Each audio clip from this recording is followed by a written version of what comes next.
دوستان، سلام عرض شد. همچنان باهاتون هستیم با کارگاه سیمپیچی آموزشی و طراحی ویکتور تسلا.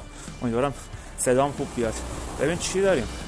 از سیمپیچی گذشتیم رسیدیم به موتور بنزینی. آجی موتور چمنزن باز کردم، کلا گیرپای بود راش انداختم. خواستیم بگیم ویدیوشم براتون بذارم، درباره این چیزام صحبت کنیم. یه باک هم داریم که ابتکار حاجیتون باشه. بریم یه هندل بزنیم، دستن هم گوشی رو یه جا میذارم دوربینو، یه هندلی بزنم.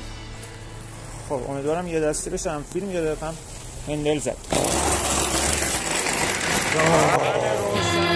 ناله کن کن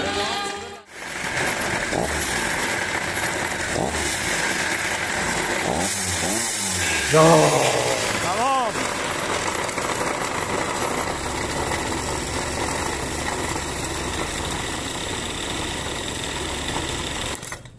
دوره سلوش هم شنید. خدایی کی این ویدیوها براتون میسازه آخه؟